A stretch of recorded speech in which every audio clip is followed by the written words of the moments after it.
Hello, dear students. How are you? Hope you all are doing well.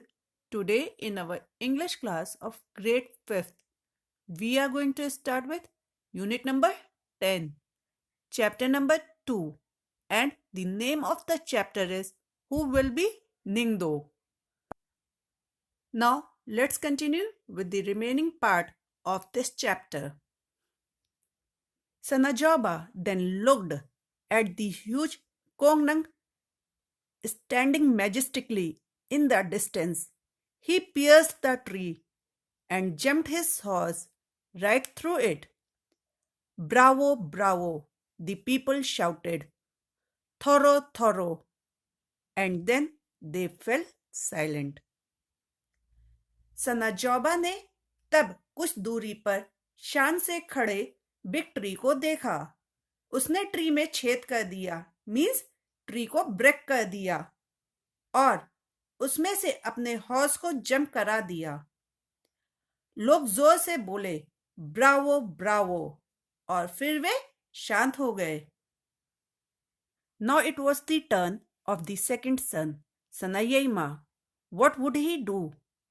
Sanayama too looked at the Kongnang as he mounted his horse. He then too rode towards the tree, harder and harder. The people watched in silence, afraid even to breathe. When he was really close, he urged his horse to jump. Higher and higher the horse rose until the horse and rider jumped clear over the huge tree and landed on the other side in a wonderful motion. अब दूसरे बेटे सनायमा का turn था. वह क्या करेगा? सनायमा ने भी हॉर्स पर सवार होकर ट्री को देखा. फिर उसने भी हॉर्स को तेजी से ट्री की तरफ दौड़ाया. लोग चुपचाप देखते रहे. वे इतने डरे हुए थे कि ब्रीथ भी नहीं कर रहे थे. जब वह ट्री के क्लोज था, उसने अपने हॉर्स को जंप करने के लिए अर्ज किया. हॉर्स ऊपर और ऊपर जंप करता गया जब तक हॉर्स और राइडर ट्री के ऊपर से जंप करके दूसरी साइड पर वंडरफुली लैंड नहीं कर लिए.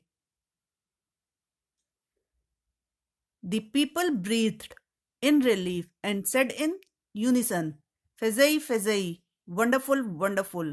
लोगों ने राहत की सांस ली और एक साथ कहा, "Wonderful, wonderful."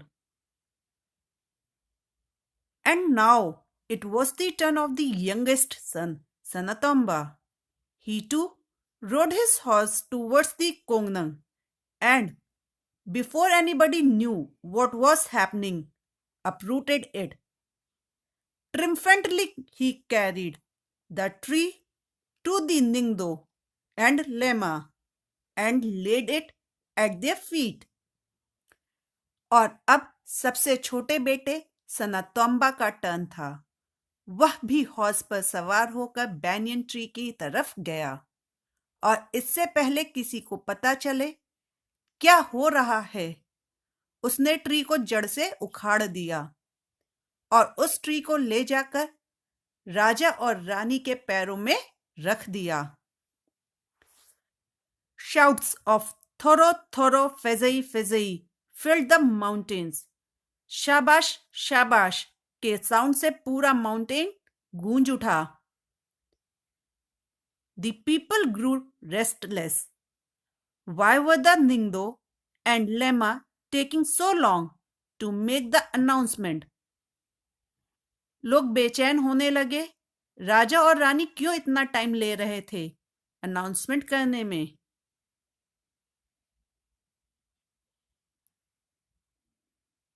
They craned their necks to see what was happening. उन्होंने अपना नेक ऊपर किया यह देखने के लिए कि क्या हो रहा था. The Ningdo and Lema were watching Sanatombi, their 5-year-old daughter. She looked sad and lonely. She stared at the Kongnang, which lay dead by the throne. Birds flapped worriedly around, searching for their homes in the tree. Sanatombi walked up to the Kongnang and whispered, "The Kongnang is dead. It was hurt by the spear and now it is dead." रानी अपनी 5 years old daughter सनातोम्बी को देख रहे थे। वह उदास और अकेली दिखी। उसने बैनियन ट्री को देखा जो थ्रोन मीन्स सिंहासन के पास डेड पड़ा था। बर्ड्स दुख में विंग्स फ्लैप कर रही थीं। वे ट्री में अपने घोंसले फाइंड कर रही थीं। सनातोम्बी बैनियन ट्री के पास गई और धीरे से बोली, "बैनियन ट्री मर गया है। इसे भाले से चोट लगी थी और अब यह डेड है." The people were all attention. The Ningdo stood up. He looked at the 3 boys. He looked at the little girl. He turned to the people. "If anybody is worthy of becoming the ruler," he said, "it is little Sanatombi." It was she who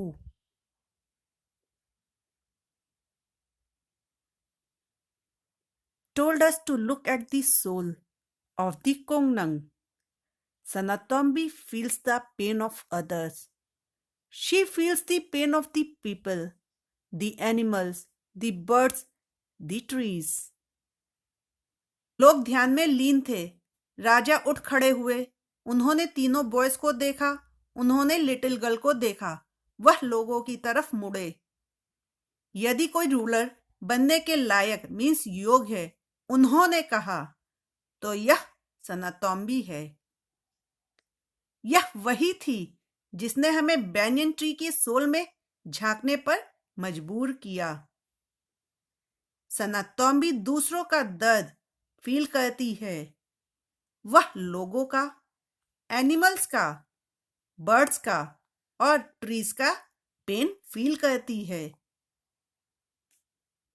I declare Sanatombi the future Lama of Kanglipak, the Ningdo said. A silence fell.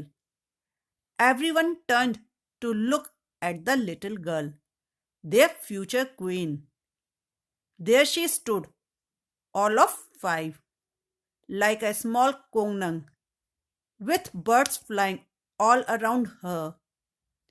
They sat on her shoulders and on her head. She held out her hands full of grain, and the birds flapped around her, pecking at the food. मैं सनातोम्बी को कैंगलीपक की future queen declare करता हूँ, राजा ने कहा। चुप्पी छा गई। सभी उस लिटिल गर्ल अपनी फ्यूचर क्वीन को देखने लगे।